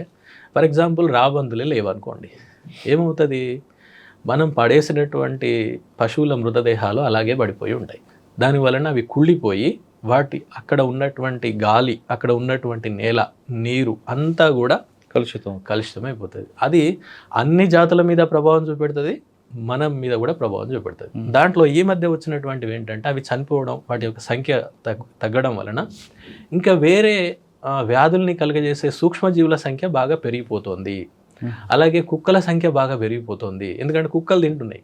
కుక్కలు తినడం వల్ల వాటి సంఖ్య బాగా రిప్రొడక్షన్ ఎక్కువైపోయింది. దానివల్ల రేబీస్ ఇదివరకు ఉన్న వాటికంటే కొన్ని రెట్ల రేబీస్ కేసులు వచ్చేసాయి ఈ మధ్యలో. అంటే ఒక ఆవరణ వ్యవస్థలో ఒక జీవి దాని పని అదే చేస్తుంది, అంతే. ఆ పనిని మనం చేయలేం. ఓకే, అంటే ఆవరణ వ్యవస్థలో ప్రతి జీవి చేసేటువంటి పని చాలా ముఖ్యమైనది. అట్లా ఒకటి పోతే ఆవరణ వ్యవస్థ మొత్తం దెబ్బతింటారు. కరెక్టే. అడవి ఎక్కడో దూరంగా ఉంది, నేను ఎక్కడో సిటీలో ఉన్నా, అవును, నాకు ఆ గాలితో నాకేం పని, అడుగుతారు. కానీ అవి ఎప్పుడూ కూడా ఒక దగ్గర ఉండదు. అది వాతావరణం అంటే ఏంటి సార్, మొత్తం ఒక దగ్గర నుంచి ఉన్నటువంటిది ఇంకో దగ్గరికి వచ్చేస్తుంది. ఇప్పుడు ఫర్ ఎగ్జాంపుల్ మీకు దానికి నేను సమాధానం చెప్తాను. అమెజాన్లో జరిగినటువంటి అడవులు ఆ మధ్యకాలంలో విపరీతంగా కార్చిచ్చులు అంటాం కదా, ఫారెస్ట్ ఫైర్స్ పోతే అమెరికా లాంటి దేశాలు కూడా వాటి పట్ల చాలా స్పందించి వాటిని వెంటనే ఆర్పేయాలి, వాటిని కాపాడాలి అని చెప్పేసి అక్కడ ఉన్నటువంటి దేశాల మీద చాలా ప్రెషర్ తీసుకొచ్చాయి. ఎందుకు? అక్కడ అది నాశనం అయితే వాళ్ళు మాత్రమే నష్టపోరు, ప్రపంచం మొత్తం నష్టపోతుంది. ఎందుకంటే వాతావరణం అనేది డైనమిక్, అది ఒక దగ్గరే ఉండదు. అక్కడ ఆక్సిజన్ తయారైతే పక్కకు వచ్చేస్తుంది, అది గాలిలో కదా, గాలిలో కలిసిపోతుంది కదా, మొత్తం తిరుగుతుంది అదంతా కూడా. అంటే ఒక దగ్గర జరిగినటువంటి మార్పు, ఎస్పెషల్లీ పర్యావరణమే అనుకోండి, పర్యావరణ పరంగా ఒక దగ్గర జరిగినటువంటి మార్పు అది గ్లోబల్ లెవెల్లో చూపెడుతుంది. ఓకే, నష్టం అయితే, లాభం అయితే కూడా అందరికి వస్తుంది. అవును, అట్లా. అందుకని ఇప్పుడు అమెజాన్లో జరిగినటువంటి దానికి అక్కడెక్కడో ఉన్న అమెరికా ప్రతిస్పందించిందంటే దాని అర్థం ఇదే అనమాట. ఓకే, ఇప్పుడు సిటీలో ఉన్నామండి, మాకు చెట్లు అవసరం లేదు, చెట్లు ఉండడం వల్ల కాకులు పక్షులు వాళ్తాయి, ఆ రెట్టంతా కింద పడుతుంది కాబట్టి చెట్లు వద్దు, కొంతమంది. అవును. కొంతమంది ఆ చెట్లు పెట్టడం వల్ల మా ఇంటి కింద మొక్కలు ఆ వెలుతురు రాక చచ్చిపోతున్నాయి అవును. కొంతమంది. అవును. ఆ వేరు లోపలికి పోతున్నాయి, మా ఫౌండేషన్ దెబ్బతింటది. దెబ్బతింటది కొంతమంది. మరి కొంతమంది ఆకులు ఎండి మా ఇంట్లో పడతాయి కాబట్టి చెట్లే వద్దు కంప్లైంట్స్ కూడా చేస్తూ ఉంటారండి. ఆకులు మా ఇంట్లో పడ్డాయి అని చెప్పేసి కంప్లైంట్లు చేస్తుంటారు. అంటే ఆ ఇది తరహా ఉన్న వాళ్ళకి ఏం చెప్తారు? సార్ ఇప్పుడు చెట్టు అంటే ఇంతసేపు మనం కాంక్రీట్ జంగిల్లో చెట్టు అవసరమా లేదా? ఇంతసేపు మనం చెప్పింది కనుక సరిగ్గా వింటే దాంట్లో జవాబు ఉంటుంది సార్. ఎందుకంటే ఇప్పుడు ఆక్సిజన్ అన్నాము, కార్బన్ డైఆక్సైడ్ అన్నాము, నేల కొట్టుకుపోతే ఆపుద్ది అన్నాము, వర్షపాతం కలిగజేస్తుంది అన్నాము. చెట్లు లేకపోతే వర్షపాతమే ఉండదు కదా, మీకు ఎక్కడి నుంచి వస్తుంది? వర్షం కలగాలంటే చెట్లు ఉండాలి ఇక్కడ తప్పనిసరి. ఉంటేనే అక్కడ వాతావరణం చల్లబడుతుంది, అది కురుస్తుంది, లేకపోతే ఉండదు. ఇవన్నీ ఏంటంటే ఇవన్నీ ఆవరణ వ్యవస్థ సేవలు అంటారు వీటిని, ఇకోసిస్టమ్ సర్వీసెస్. ఈ ఇకోసిస్టమ్ సర్వీసెస్ అనే దానికి విలువనివ్వం మనం, అది వచ్చిన ప్రాబ్లం. ఇప్పుడు మనం ఎప్పుడు కూడా ఒక చెట్టుని ఆర్థికంగా చూడడం అంతే. ఆర్థికంగా దాన్ని కోస్తే దాని నుంచి వచ్చేటువంటి కలుపుతోటి మీరు ఏం చేస్తారు అంతే. అట్లా చూడడం కంటే ఇప్పుడు మనం ఇందాక చెప్పుకున్నటువంటి అన్నిటికీ లెక్కలేస్తే ఎంత కావాలి చెప్పండి? అది కోట్లలో ఉంటుంది. ఒక 50 సంవత్సరాల చెట్టు అది ఇచ్చేటువంటి ఎకోసిస్టమ్ సర్వీసెస్కి లెక్కలు కనుక కడితే కోట్లలో ఉంటుంది. అయితే ఇదంతా కూడా మన దురదృష్టవశాత్తు మన దగ్గర లేదు, కానీ వెస్టర్న్ కంట్రీస్లో వచ్చేసింది అది. ఇప్పుడు అమెరికా లాంటి దేశాల్లో వాళ్ళు ఏం చేస్తారంటే ఒక పీస్ ఆఫ్ ల్యాండ్లో ఫారెస్ట్ కనుక ఉంటే ఆ ఇకోసిస్టమ్ సర్వీసెస్కి అంతా లెక్కలు కడతారట. లెక్కలు కట్టేసి ఆ పక్కన ఉన్నటువంటి కమ్యూనిటీ ఎవరైతే దాన్ని నుంచి బెనిఫిట్ పొందుతున్నారో వాళ్లకు ట్యాక్స్ రూపంలో లేక సెస్ ఏదో అంటారు కదా, దాని మీద వేసేసి అక్కడ నుంచి తీసుకొని మళ్ళీ దాన్ని డెవలప్ చేయడం కోసం ఉపయోగిస్తారు. సార్, ఇంటి ముందు మొక్కలు పెట్టుకుంటారు కొంతమంది. అవును. దానివల్ల పర్యావరణం ఉంటుందా, ఆక్సిజన్ వస్తుందా, లేదు ఇంటి ముందు షోక్ అయినా? తప్పకుండా వస్తుంది, ఏదైనా వస్తుంది. అయితే ఇందులో ఏంటంటే సార్ కొన్ని ఎస్థెటిక్ సెన్స్ కూడా కొన్ని ఉంటాయి. ఫర్ ఎగ్జాంపుల్ రోడ్లంట మనం అవెన్యూ ట్రీస్ అని పెడతాం, అంటే చూడడానికి అందంగా ఉంటుంది అనిపించడం. కానీ ఎందుకు సార్ ఆ చెట్లు వాటి మీద ఒక కాకి వాళ్ళతో పెట్టుకోవాలి కదా? అంటే కొంచెం మనం ఏం చేయాలంటే ఇక్కడ మనం చేయాల్సినటువంటి పని నేటివ్ స్పీషీస్, అంటే ఈ ప్రాంతంలో ఉన్నటువంటి మొక్కలు. ఇందులో కూడా కొన్ని రకరకాల రంగులు కలిగిన పూలను ఉన్నటువంటి మొక్కలు, లేకపోతే ఆర్థికంగా మనకు ఉపయోగపడేటువంటి మొక్కలు మన ప్రాంతంలో పెరిగినవి కూడా ఉన్నాయి కదా. సపోటా, సీతాఫలాలు పెట్టండి, ఎక్కడ ఏవైతే ఏంటి ఏవైనా పర్వాలేదు. అలాగే ఆ చెట్లు పెట్టడం వల్ల వేర్లు భూమిలోకి వెళ్ళిపోయి కింద ఉన్న పిల్లర్లను చుట్టి మొత్తం పడిపోతాయని అట్లా ఏం లేదు సార్. ఇప్పుడు పెద్ద చెట్లు ఏంటంటే ముఖ్యంగా ఫైకస్ జాతులు ఉంటాయి, మర్రి లాంటివి, అవి బాగా బలంగా ఉంటాయి. కానీ మిగిలినవి అంతగా ఉండవు, అంత పెద్దగా. మీరు ఎప్పుడైనా చెట్టు కూలిపోయినప్పుడు చూడండి దాని యొక్క వేర్లు ఎంత పెద్దగా బలంగా ఉన్నాయో, అంత పెద్దగా ఏమి ఉండవు. మనం అనుకుంటాం చెట్టు ఇంత పెద్దగా 10-20 మీటర్లు ఉంది కదా, నిజంగా దాని యొక్క వేరు కూడా 20 మీటర్లు ఉందేమో, అట్లా ఉండదు. అది జస్ట్ మీకు 2 మీటర్ల కంటే ఎక్కువ ఉండదు, దేనిదైనా ఎక్కువ ఉండదు. మరి కొంతమంది డౌట్ అండి, మొక్కలు నీళ్ళు పోస్తాం, మొక్కలకి ఒక రోజు నీళ్ళు పోయిపోతే ఎండిపోతుంటాయి, కానీ వృక్షాలకి రోజు ఎవరు నీళ్ళు పోయారు. అవును. మరి ఆ వాటర్ ఎక్కడి నుంచి వస్తుంది? అవి ఎస్టాబ్లిష్ అయిపోతాయి, లోపల ఉన్నటువంటి మాయిశ్చర్ని అవి ఎప్పటికీ తీసుకుంటాయి అన్నమాట. ఇంకొకటి మీరు ఇందాక మనం చెప్పుకున్న ఎకోసిస్టమ్ సర్వీసెస్లో ఈ భూగర్భ జలాలని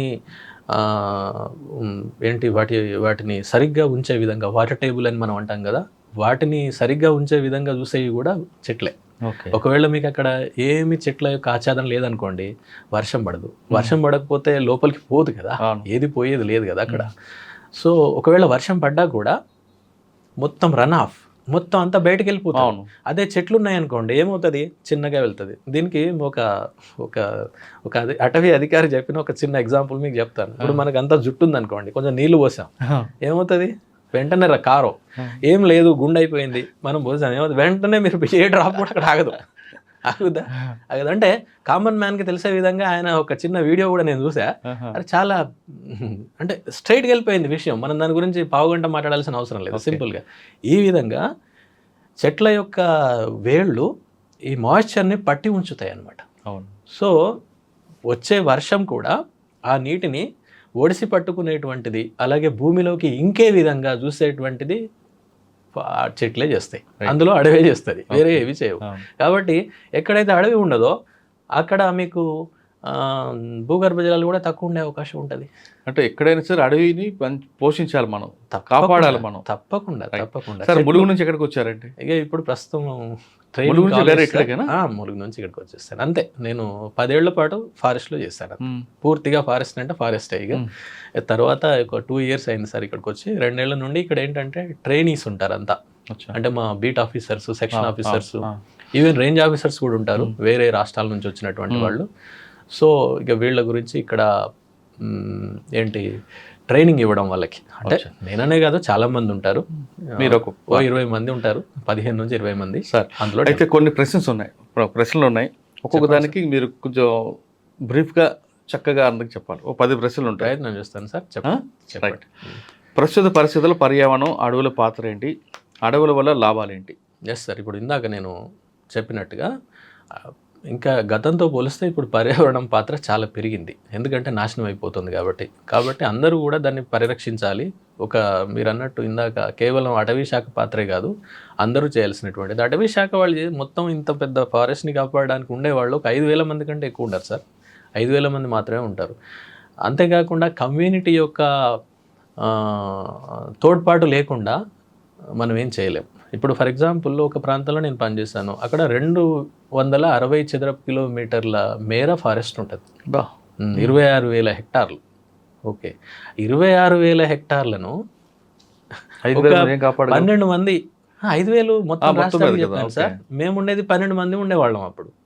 12 మంది మేము ఎట్లా కాపాడతాం అంటే, సరే లా ఇంప్లిమెంటింగ్ అదంతా తర్వాత సంగతి, అది చేయొచ్చు, అది చేయడం కాదు, కానీ ఏంటంటే జనాల యొక్క తోడ్పాటు అది లేకుండా మాత్రం మనం చేయలేము. అన్ని చోట్ల చేయాలి అది, విలేజెస్, ఫారెస్ట్ విలేజెస్ అనే కాదు, ఈవెన్ మీరు అన్నట్టు అర్బన్ ఏరియాస్లో కూడా అందరూ చేస్తేనే అవుతుంది. ముఖ్యంగా ఈ అడవుల నిర్మూలన, ఇప్పుడు వ్యవసాయం కోసం ఈ జనాభా బాగా పెరిగిపోవడం, ఇప్పుడు ఇదివరకు ఏదో 30-40 కోట్లు స్వతంత్ర టైంలో ఉన్నటువంటిది కాస్త ఇప్పుడు మొత్తం ఇంత వచ్చేసరికి భూమి అయితే పెరగలేదు కదా, అందుకని అడవులు నాశనం అయిపోతున్నాయి. నెంబర్ 2, ఆవరణ వ్యవస్థలో మానవుడి స్థానం ఏమిటి? ఎస్ సార్, ఇక్కడ ఏంటంటే ఆవరణ వ్యవస్థ అనేటువంటిది అన్ని జీవజాతులు ఉండేటువంటివి ఒకదాని మీద ఒకటి ఆధారపడి ఉంటాయి. ఇందాక టైగర్ ఎగ్జాంపుల్ చెప్పాను కదా, అట్లా మనిషి అనేటువంటి వాడు కూడా అందులో ఒక భాగం. అంతేగాని ఆవరణ వ్యవస్థ మీద ఉండడు మనిషి, కానీ మనమేమో మీద ఉన్నట్టు మిగతా వాటి మీద అందరి మీద పెత్తనం చేస్తున్నట్టు మనం అనుకుంటున్నాం. అనుకోవడం వలన కొన్ని జీవజాతులు నశిస్తున్నాయి, మొత్తానికి పోతున్నాయి అట్లా. అది మనం వాటి బాధ్యత కూడా మనదే. ఈ మధ్యలో మీరు చూసే ఉంటారు, ఒక సుప్రీంకోర్టు కేసు ఉంది మొన్న ఈ మధ్యలో, జస్ట్ వారం రోజుల క్రింద. ఒక ల్యాండ్ అది ఫారెస్ట్ భూమి అని చెప్పేసి మనకు వేరే వాళ్ళు మాది అని కోర్టుకు వెళ్ళారు, కాదని చెప్పేసి చెప్పింది. చెప్పడంతో పాటు ఏమందంటే, మనిషి అనేటువంటి వాళ్ళు, మనిషి తనకున్నటువంటి మేధో సంపత్తిని మిగతా జీవజాతులకు వాటి యొక్క సంక్షేమానికి కూడా ఉపయోగించాలి అని చెప్పింది అనమాట. అంటే అంతే కదా, మిగిలిన వాటన్నిటికంటే ఇంటెలిజెంట్ కదా మిగతా జాతుల కంటే. అవును సార్. సో అది మన బాధ్యత అనమాట అందరూ. నెంబర్ 3, అడవులు దెబ్బతీయడానికి ప్రధాన కారణాలు ఏమిటి? ముఖ్యంగా సార్, ప్రధానంగా ఈ ఒకటి ఇందాక అన్నాను కదా, వ్యవసాయం కోసం చెట్లను కొట్టేసి మొత్తం భూమి అంతా అడవి అంతా సాఫ్ చేసేసి ఎక్కువగా చేస్తున్నటువంటి సందర్భాలు ఉన్నాయి, చాలా చోట్ల ఉన్నాయన్నమాట. సో అది బాగా పెద్ద కారణం, ప్రధానమైనటువంటి కారణం. అది పోడు వ్యవసాయం కావచ్చు, లేకపోతే ఛత్తీస్గఢ్ నుండి వచ్చిన కొన్ని ప్రాంతాలు, ముఖ్యంగా గోదావరి బెల్ట్లో వాళ్ళు గొత్తికోయాలని ఉంటారు, వాళ్ళు అటువైపు కొంచెం ప్రాబ్లం ఉంది అక్కడ, ఆ శాంతి భద్రత సమస్య, ఏదో సమస్యలు ఉన్నాయి అక్కడ. వాళ్ళు లేకపోతే వాళ్ళు ఇటువైపు ఎందుకు వస్తారు, ఇటు వచ్చేసి వాళ్ళు అడవిలో చేరుతారు. అడవిలో ఎందుకంటే వాళ్ళు ఫారెస్ట్ డ్వెల్లింగ్ ట్రైబ్స్, వాళ్ళు బయట ఉండేవాళ్ళు కాదు, వాళ్ళ జీవన విధానమే అట్లుంటుంది. వచ్చేసి వాళ్ళంతా సాఫ్ చేసేస్తారు ఉండడానికి, అట్లనే వాడు వ్యవసాయం చేయడానికి కూడా వాళ్ళు మొత్తం దాన్ని సాఫ్ చేస్తారు. దాని వలన బాగా నష్టం జరుగుతోంది. కరీంనగర్ నుంచి మీకు ఖమ్మం వరకు ఇది మనకు బాగా కనిపిస్తాయి. మీరు గమనించే ఉంటారు, శ్రీనివాసరావు గారి హత్య కూడా ఆ నేపథ్యంలోనే జరిగింది. అట్లా చాలామంది ఫారెస్ట్ ఆఫీసర్స్ ప్రాణాలు కోల్పోవడం అనేటువంటిది కూడా జరుగుతుంది. ఇంకొకటి డిగ్రడేషన్ అంటే అడవి ఉంటుంది, కానీ దాంట్లో ఉన్న వాల్యుబుల్ టింబర్ ఇట్లాంటివన్నీ పోతాయి. అంటే టీక్ ఇట్లాంటివి స్మగ్లింగ్ ఉంటుంది చూసారా, అది. అట్లనే వన్యప్రాణుల్ని చంపడం, ఇక ఇలాంటివన్నీ అటవీ నేరాలు ఉంటుంటాయి. వీటి కారణంగా అడవులు దెబ్బతింటున్నాయి. ఓకే, నెంబర్ 4 అండి, వన్యప్రాణుల పాత్ర ఏమిటి? చాలా జాతులు అంతరిస్తున్నాయి లేదా వాటి జనాభాలు తగ్గిపోతున్నాయి, ఎందుకు? ముఖ్యంగా వన్యప్రాణులు ఏంటంటే, ఇప్పుడు ఫర్ ఎగ్జాంపుల్ మీకు ఉదాహరణ మళ్ళీ నేను టైగర్ గురించే చెప్పాల్సి వస్తుంది. టైగర్ ఉందనుకోండి, ఆ ఫారెస్ట్ అంతా ప్రొటెక్టెడ్ అంతే. ఒక టైగర్ ఉందనుకోండి, టైగర్ చేసే పని 100 మంది కూడా చేయలేరు, అంత చేస్తుంది అనమాట. అంటే అది ఉంది అంటే ఎవరు, మీరు లోపలికి ఎవరు వెళ్ళరు, అంత ప్రొటెక్ట్ చేస్తారు. అయితే ఇక్కడ మన బాధ్యత ఏంటంటే దాన్ని మనం కాపాడాలి. ఎలా? ఇప్పుడు రకరకాలుగా మీరు దాంట్లో ఉన్న నెక్స్ట్ క్వశ్చన్ అదే ఏంటంటే, చంపుతుంటారు. ఏది రకరకాల పద్ధతులు చంపుతుంటారు. ఈవెన్ టైగర్ అనేది కూడా చంపడానికి వెనుకాడరు. ఎందుకంటే టైగర్ అనేది చాలా దాని స్కిన్, దాని అన్ని నెయిల్స్, ముస్టాష్, ఇవన్నీ ప్రతి ఒక్కటి విబ్రియా అంటారు, అవన్నీ కూడా ప్రతి ఒక్కటి చాలా వాల్యుబుల్. అంటే జనాలు అట్లా ఉంది. అంటే దాని చుట్టూ నిజానికి అవన్నీ మిత్స్ అండి, అవి మూఢనమ్మకాలు. ఇప్పుడు టైగర్ గోరు మెళ్ళ వేసుకుంటే ఏదో అనుకుంటారు, ఏమి కాదు, పులి చర్మ మీద కూర్చొని వస్తారంటారు కదా. ఇప్పుడు గోరు ఉంది కదా, ఈ గోరులో ఉన్నటువంటి పదార్థం ఓకే కెరాటిన్ అని ఉంటుంది. ఓకే, ఆ కెరాటిన్ అనేటువంటిది మనం కట్ చేసి దీన్ని ఏం చేస్తాం, డస్ట్బిన్లో ఇస్తాం, అంతేనా? అవును. ఇదే పదార్థంతో అది తయారైద్దండి. కానీ పులి గోరు మెళ్ళ వేసుకుంటే అదే అంటారు, పులి చర్మం మీద కూర్చొని పూజ చేస్తే దేవుడు ప్రత్యక్షం అవుతాడు అంటారు కదా. అలా ఇప్పుడు అలా అనుకుంటారు కదా, మరి దీన్ని మీరు అందుకు వేస్తున్నారు అక్కడ. మనిషి గోరు కదా, మనిషి గోరు కదా, అంతే. ఇదేం లేదు, మూఢనమ్మకాలు, మిత్స్ అనమాట అవన్నీ. ఇప్పుడు మీరు ఇందాక చెప్పారు కదా, కరెక్ట్ చెప్పారు అది. ఎందుకంటే నేను ఒక టైగర్ స్కిన్ ని సీజ్ చేశాను. సీజ్ చేసినప్పుడు అది పాపం తను చంపింది ఎక్కడంటే మహారాష్ట్రలో. స్కిన్ ని బెజూర్ వైపు పట్టుకొస్తుంటే మేము మాటేసి దాన్ని సీజ్ చేసాం, పట్టుకున్నాం. అది సేమ్ మీరు చెప్పినటువంటిదే. వాళ్ళు మేము ఎంక్వైరీ చేస్తే తెలియదు ఏంటంటే దాన్ని తీసుకెళ్ళి కూర్చొని దాని మీద కూర్చొని పూజ చేశారు.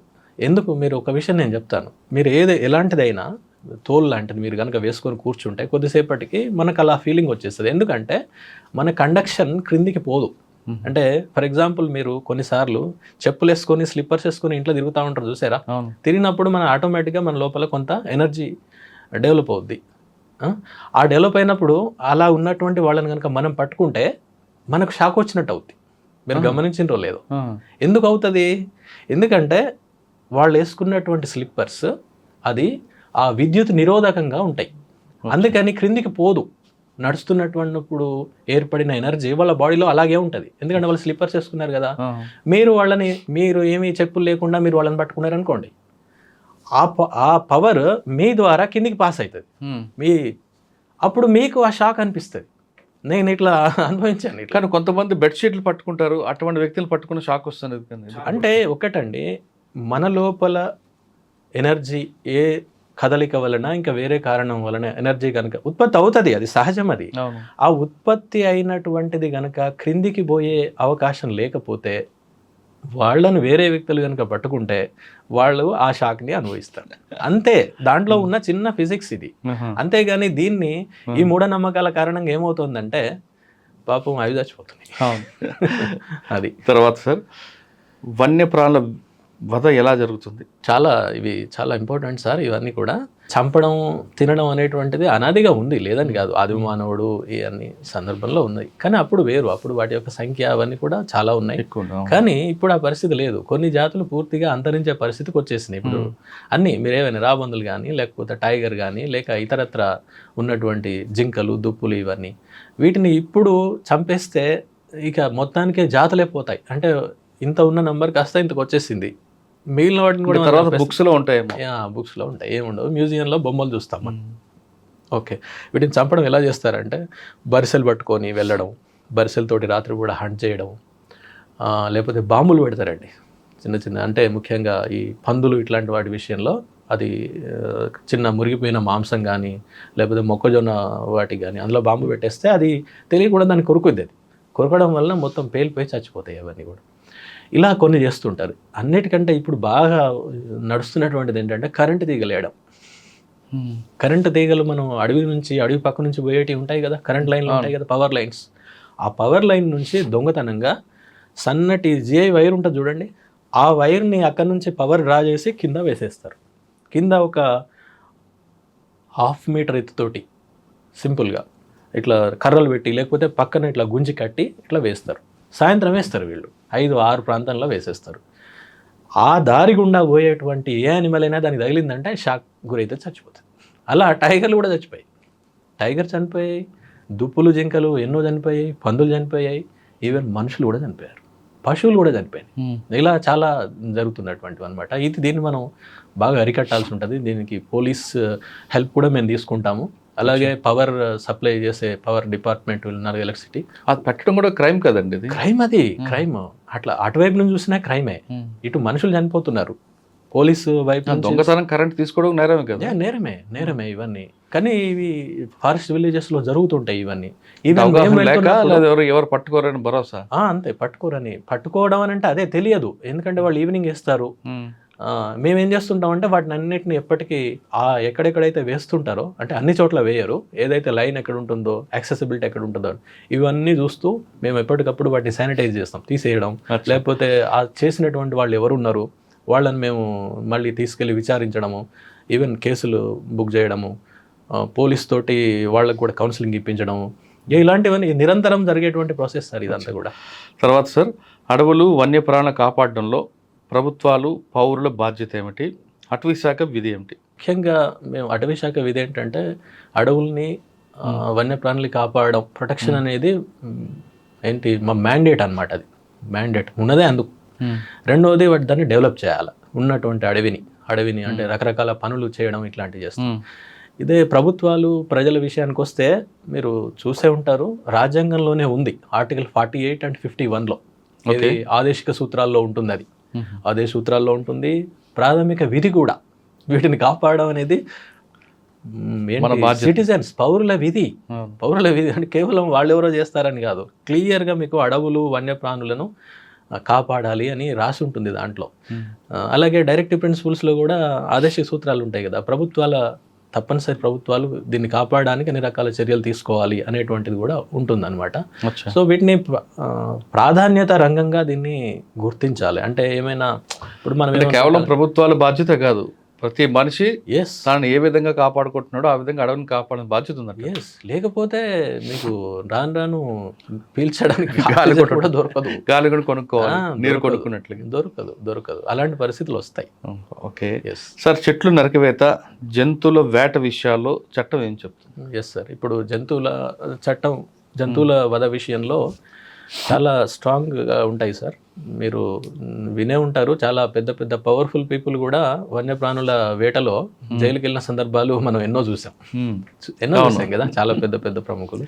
ఇక అలాంటి అంత పెద్ద ప్రముఖమైన వ్యక్తులే 20 ఏళ్ళుగా కోట్ల చుట్టూ తిరుగుతున్నప్పుడు ఒకసారి ఆలోచించాలి, సామాన్య జనాలు ఎంత ఇబ్బంది పడతారు. చెట్టు ఉందండి ఇంటి ముందు, అది తీసేయండి అంటాడు ఒక ఆయన వచ్చి, దాని చెట్టు నరకాలంటే ఒక సిస్టమ్ ఉంది. ఎస్ సార్, ఆ ప్రొసీజర్ ఏం చెప్పి అయితే ఏంటంటే సార్, ఫారెస్ట్ లో కనుక నరికితే అది అటవీ చట్టం వస్తుంది, అటవీ చట్టం.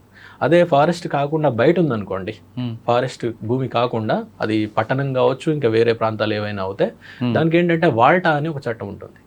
ఆ వాల్టా చట్టం ప్రకారం మీరు తప్పనిసరి అనుమతి తీసుకోవాలి.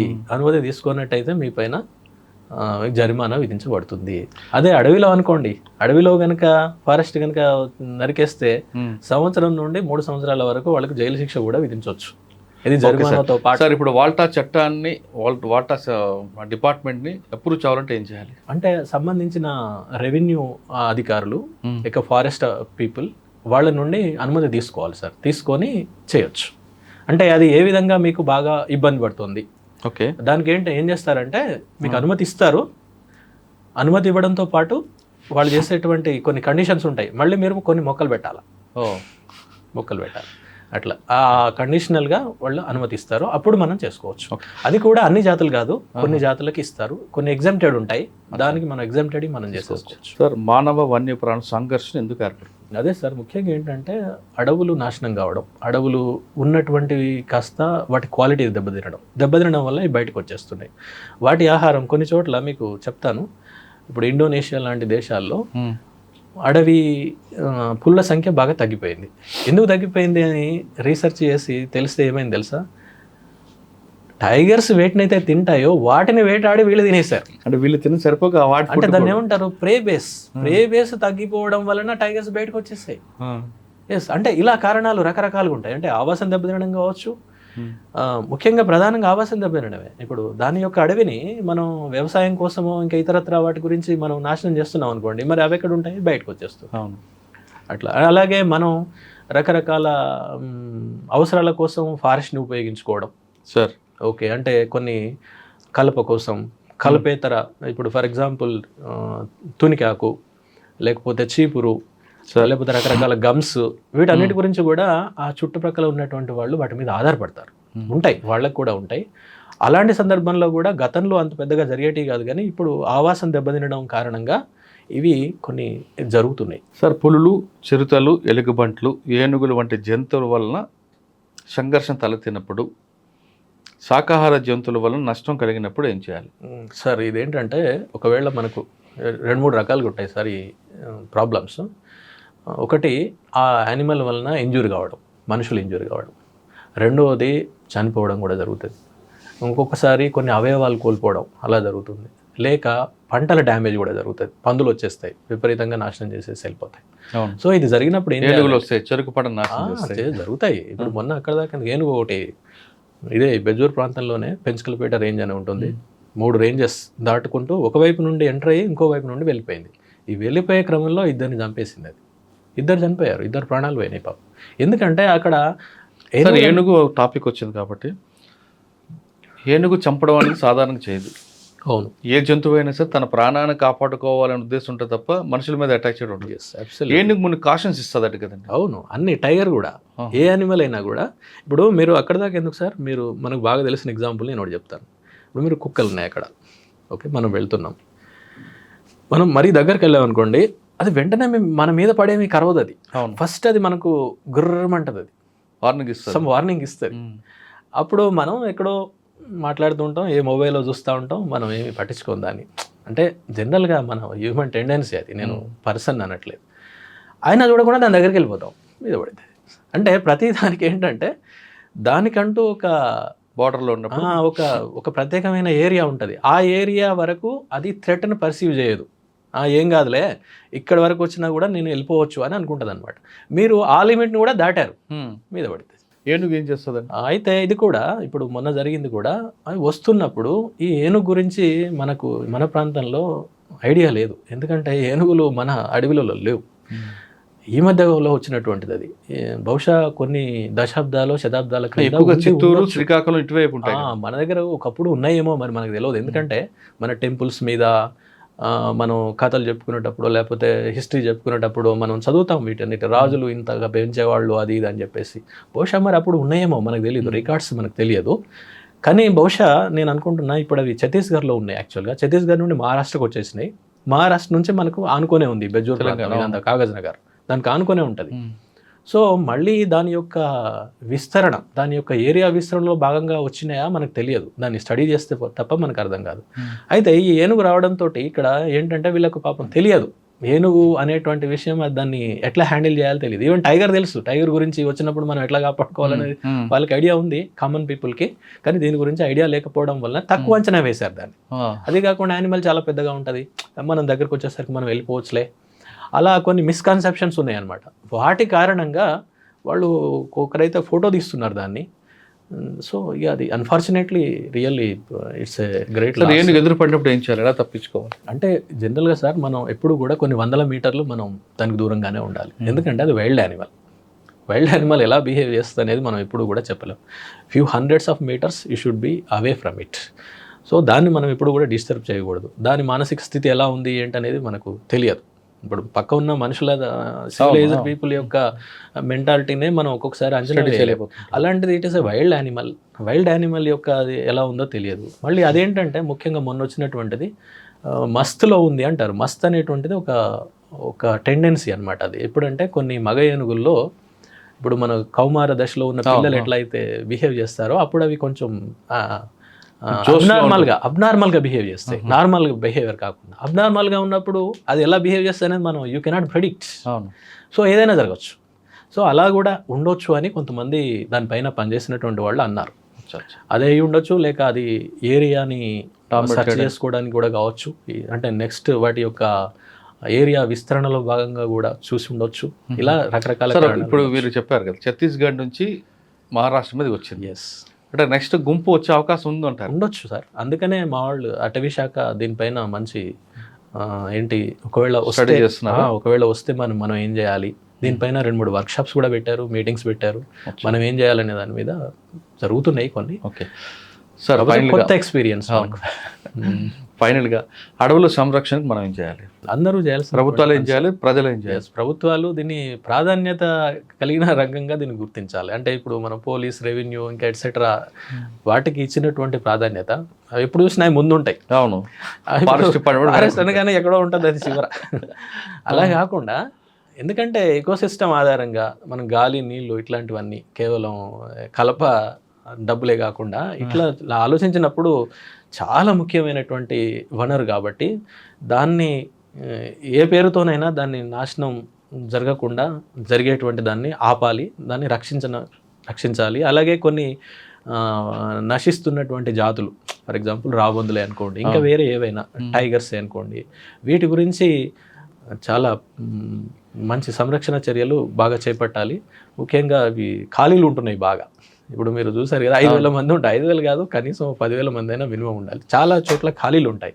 అలా ఖాళీలు ఉండకుండా అంతా నింపేసి వీళ్ళకు ట్రైనింగ్స్ ఇట్లాంటివి ఇవ్వడము, దీన్ని కొంచెం స్ట్రెంథన్ చేయాలి సార్. స్ట్రెంథన్ కనుక చేస్తే తప్పకుండా ఉంటుంది. అలాగే ప్రజల్లో కూడా అవగాహన కల్పించాలి. మీరు మొదలుపెట్టిన దాంతో నేను ఎండ్ చేస్తాను. అవగాహన అనేది చాలా ఇంపార్టెంట్ అన్ని చోట్ల. ఇప్పుడు మనం చిన్న చిన్న వాటికే ఎంతో, ఇప్పుడు ఒక చిన్న సబ్బో, టూత్పేస్ట్ ఉందనుకోండి, దాని మీద ఎంత ఖర్చు పెడతారు అడ్వర్టైజ్మెంట్ కోసం? లెక్కలేనంత ఖర్చు పెడతారు. మనకు తెలియకుండానే అది కొనేస్తాం వెళ్ళి. ఆ చిన్నది అది ఉన్నా లేకపోయినా పెద్ద it doesn't make any difference. But ఇంత పెద్ద విషయం ఇది. దీని గురించి కూడా రకరకాల మాధ్యమాల ద్వారా అవగాహన జనాల్లో కానీ అందరిలో సార్, నాట్ ఓన్లీ ఏది కామన్ పీపుల్ అని కాదు, ఈవెన్ ఎడ్యుకేటెడ్ చదువుకున్న వాళ్ళు కూడా, ఈవెన్ ఉద్యోగస్తులు కూడా, పోతే ఏమవుతుంది దాన్ని పోవడం వల్ల? రోడ్ వేసేస్తున్నాము, మాకు వస్తుంటాయి సమస్యలు, రోడ్ వైడనింగ్ అంటారు. ఏమైందండి, అది పోతే పోయింది, వేయనివ్వండి అని మా కొంతమంది అధికారులు వాళ్ళు కూడా మా పైన ప్రెషర్ తీసుకొచ్చిన సందర్భాలు బోలెడు ఉన్నాయి.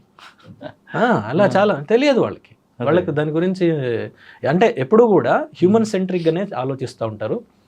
కానీ ఇక్కడ చెట్లు, జంతువులు అనేవి కూడా చెట్లు, జంతువుల గురించి మాత్రమే మనం పనిచేయడం కాదు, మనుషుల గురించే పనిచేయడం. మనుషుల గురించే చెట్లను, జంతువులను కాపాడాలి. ఓకే, మనుషుల గురించి. ఫైనల్ ఇంకో క్వశ్చన్ అండి, ఈ డిపార్ట్మెంట్లోకి రావాలనుకున్న వాళ్ళకి మీరు ఇచ్చే మెసేజ్ ఏంటి?